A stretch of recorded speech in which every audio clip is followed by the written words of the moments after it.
Chers frères et sœurs, bonjour. Nous démarrons donc une deuxième semaine de confinement et nous poursuivons avec nos méditations.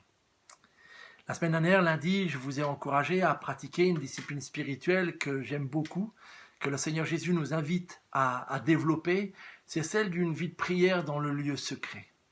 D'une prière où ce qui compte pour nous et ce qui nous réjouit seulement, c'est de savoir que le Père qui est là dans le lieu secret voit. Et je trouve ça si fabuleux et j'espère que vous avez eu l'occasion de pratiquer cette discipline et de vous en réjouir.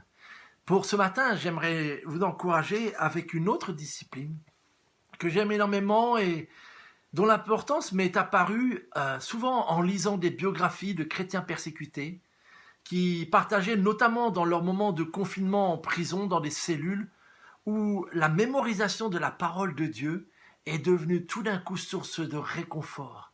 Parce que le fait d'avoir pris le temps de mémoriser les textes de la parole, ils étaient à même de se les rappeler, maintenant qu'ils étaient parfois privés de Bible, et dans une cellule de prison, ils pouvaient se remémorer. Voyez-vous, mémoriser la parole de Dieu, frères et sœurs, c'est graver une vérité éternelle dans notre propre être intérieur, pour l'avoir à notre disposition. Et c'est ce que j'aimerais vous encourager en vous rappelant le petit défi que nous nous sommes lancés, vous vous rappelez, de mémoriser en tant qu'Église, tous ensemble, Philippiens 2, 1 à 11. Et j'ignorais vraiment ce que nous allions vivre durant cette année lorsque nous avons choisi ce passage. Mais depuis quelques semaines, je pense que nous sommes tous conscients que certains de ces versets de Philippiens 2 sont tellement pertinents. Nous avons trouvé dans le Christ un réconfort, n'est-ce pas ? Dans l'amour fraternel et dans l'amour du Père, un encouragement, une communion entre nous, malgré l'absence de rencontres, par les appels téléphoniques, par les liens que nous essayons de tisser durant cette période de crise. Et puis, tout simplement, le fait aussi de considérer les autres avant nous-mêmes comme plus importants que nous. Et donc, nous sommes en train d'apprendre, et je suis sûr de grandir tous ensemble, à vivre ces premiers versets. Mais j'aimerais attirer votre attention sur les versets suivants, 6, 7 à 8, qui tournent le projecteur, cette fois-ci, vers le Seigneur Jésus-Christ, notre modèle parfait. Et les versets 6 à 8 nous disent les choses suivantes. Lui qui, dès l'origine, était de condition divine, ne chercha pas à profiter de l'égalité avec Dieu. Mais il se dépouillait lui-même en devenant serviteur, et tout en lui montrer qu'il était bien un homme. Et le verset 8 qui nous concerne pour le mois d'avril, il s'abaissa lui-même en devenant obéissant, jusqu'à la mort, oui, la mort sur la croix.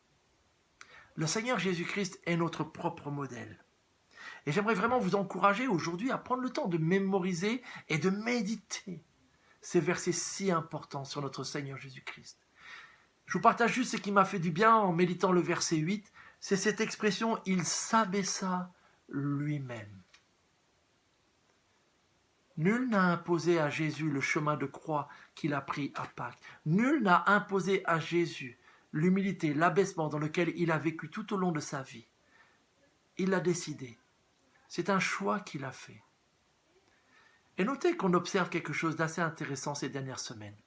Depuis plusieurs semaines, toute la vie a été réorganisée et nous sommes revenus de bien des manières à certains fondements et à l'essentiel. Et surtout, nous sommes privés de beaucoup de loisirs. Notez qu'on n'a plus de résultats sportifs.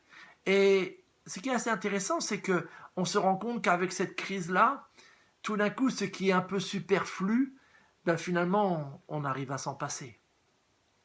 Et inversement, si on ne parle plus des exploits sportifs, des stars, de ceci, de cela qui seraient accomplis par telle célébrité, depuis quelques semaines, nous sommes focalisés beaucoup plus sur d'autres types d'exploits.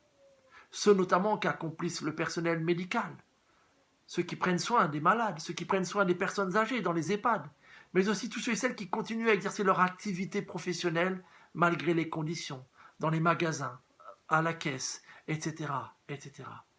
Et notez que tout d'un coup, nous avons de l'admiration, enfin, pour des personnes dont finalement, bien sûr, elles exercent leur métier, mais il y a une forme d'esprit de service. Il y a un renoncement. Il y a parfois un abaissement à prendre soin ainsi des autres, des plus vulnérables. Et nous sommes au final admiratifs de tels choix. Mais même si nous ne travaillons pas dans le milieu médical, nous devrions, par désir de ressembler au Seigneur Jésus, développer, en tant que chrétiens, ce cœur de serviteur, ce cœur d'une personne qui choisit lui-même de s'abaisser pour le bien de l'autre, qui choisit lui-même d'encourager l'autre, de soutenir, de veiller, d'encourager, de bénir de bien des manières. Et c'est ce que j'aimerais continuer à nous encourager à faire les uns les autres, aujourd'hui même, et peut-être même dans nos propres foyers, entre les membres de la famille, de rivaliser de créativité pour se servir mutuellement.